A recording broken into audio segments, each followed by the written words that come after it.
Greetings, minions. Auntie Heather here. I wanted to talk to you about my recent hospital stay. You see, today is Tuesday. I got out of the hospital Saturday afternoon, and I had gone in Wednesday around 2 a.m.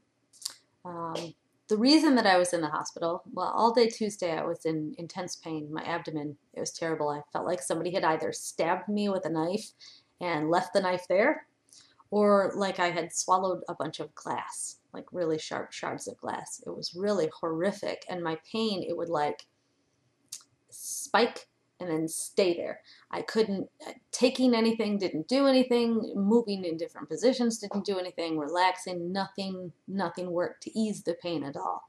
It was horrible, and finally, you know, that can really weigh on you after a while.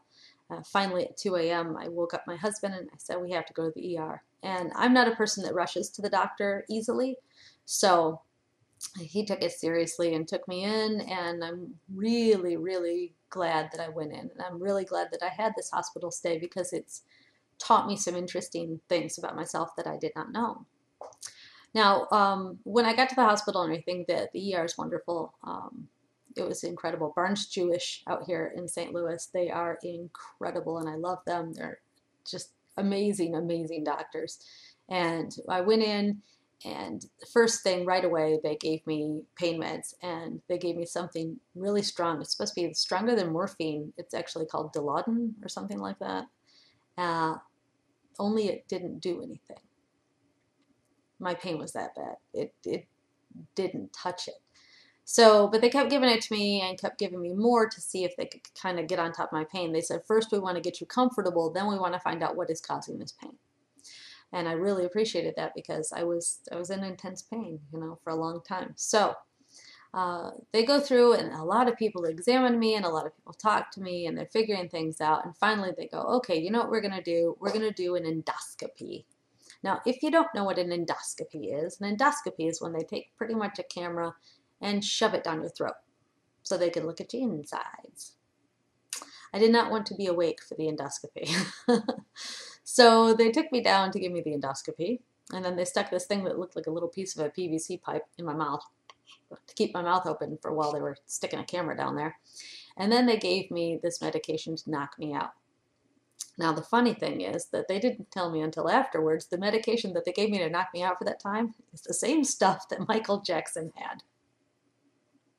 Yeah, how scary is that? But, you know, it was okay. Totally knocked me out for, you know, like 15 minutes or so, and that was it. And it was a really quick procedure. And they went down with the camera and they checked everything out.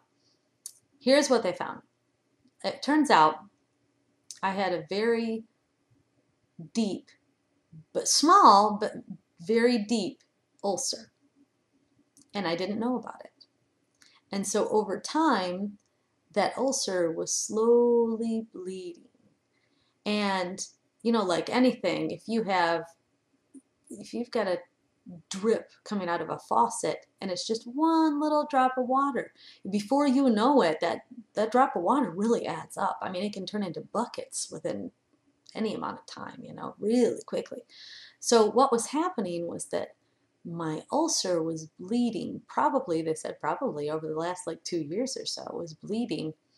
And what happened was that, well, the ulcer for one was causing me the pain, but it also made me severely anemic. You see, they checked my levels and everything. Before they gave me the endoscopy, they had to check my blood levels, my hemoglobin levels. And apparently they were really scary low. And they actually gave me a blood transfusion. I got 4 bags of blood. And no, I didn't take them all Vlad style. That would have been cool though. No, or actually it'd been like this. Could be like a Capri Sun. It'd be like, but no, they didn't let me do that. So, but they hooked them up to my IV and gave me a blood transfusion, and then they gave me the endoscopy and discovered why. Oh, this is probably why you're anemic. And they were treating me with all these different things. They gave me an iron infusion thing, and, you know, they gave me a whole bunch of other. I had like a million different kind of IV bags hooked up to my IV. And actually it's funny because like I can't wear any of my cool bracelets right now because where my IV was is like still really sore, even though it's been a couple of days. So I'm hoping that heals up soon. But, you know, they gave me all these IVs and all this medication and everything. And I have to go in for a follow-up and where they test my hemoglobin levels again because they're really concerned about this anemia thing. And then it was funny because the doctor was telling me all of these different symptoms. He said, you know what? Over the past like 2 years, you probably didn't even know that you were severely anemic. Have you had any of these symptoms? And I had all of them. And so it was really kind of weird because like the last 2 years, if you've been paying attention, you know I've been going through a lot of stress and a lot of it's career related. And I thought I was just stressed out.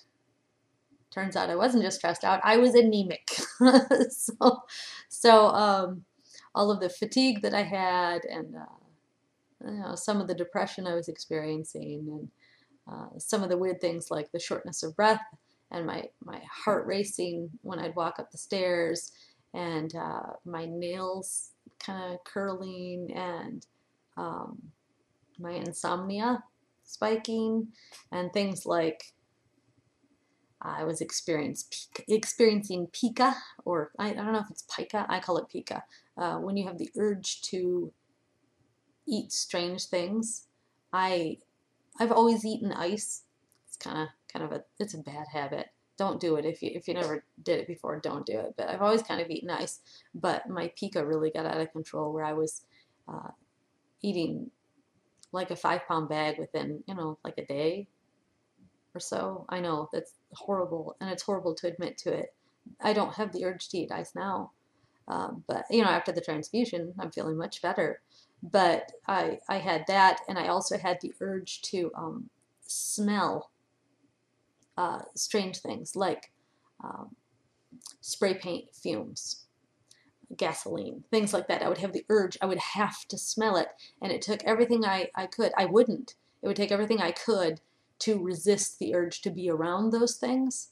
But so it's really weird, isn't it? But those are the kind of things that I was experiencing. And for 2 years, I have been exhausted and depressed and feeling sick and, well, being very sick. My hemoglobin levels, it turns out, they were so low that, let's just say it's a very good thing that I went in when I did. Now, I'm telling you all of this because I think it's important, for one, that I share with the Minion Horde. If I ask you guys to share pieces of yourself, then, I have to share pieces of myself too. And I believe in sharing the truth, and this is the truth of my life. Now I am feeling much better. Much better. I had blood transfusion. I've had, ridiculous amount of stuff stuck in me, and now I'm on medication, and I'm more optimistic and feeling better than I have in a very, very long time. And it's just really opened me up to make me really appreciate life. And if I hadn't gone in when I went in, things could have been very scary. But I did go in, and I want you guys to know that when I say, be safe and be good, I also want you to be healthy, okay? I want you to take care of yourselves. Go see your doctor on a regular basis. Mental health is incredibly important. Physical health is too. Take care of yourself. If you're supposed to be on a vitamin regimen? Yeah. Take your vitamins. If you're supposed to be taking certain types of medication, take your medication. If you're supposed to be doing certain things, do those things. Take care of yourself, because there's only one you, and it would be horrible if we lost one of you. So anyway, I just wanted to thank you all very much. You've all been so sweet with all of your concern online, and I'm very touched. And you guys are amazing, and you don't realize how much you mean to me. So, getting all teary up because Auntie Heather's all emotional. But I'm full of blood, so what's going to happen. Thank you. You guys rock. Now, I believe that I owe you something, actually. I believe that I owe you the third song from the Cemetery Boys soundtrack. See, Auntie Heather doesn't forget everything, even when she's in the hospital and hooked up to tubes and all this.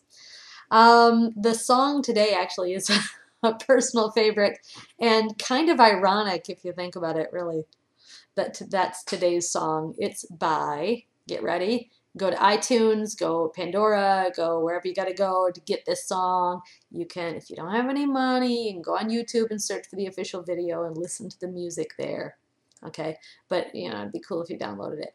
All right, the band is a personal favorite of mine, Modest Mouse. Okay, Modest Mouse. And the song, Settin' in a Coffin. Modest Mouse, Settin' in a Coffin. Go download it, listen to it, love it, because it's one of my favorites, and it's on the Cemetery Boys soundtrack. So that means you guys have, if you watch the last few videos, you have the first 3 songs of the soundtrack. Altogether, there will be 18 songs on the soundtrack. So keep watching the vlogs, keep commenting, keep downloading, listen to this music, and get ready, because you guys have no idea what is coming your way. Honestly, if you liked the Slayer Chronicles, you liked Legacy of Trill, you liked the Chronicles of Vladimir Todd, you had no idea what's coming your way with the Cemetery Boys. It is hardcore, and I just absolutely love it. So get ready, enjoy your music, be good, be safe, be healthy, and remember, Auntie Heather loves you.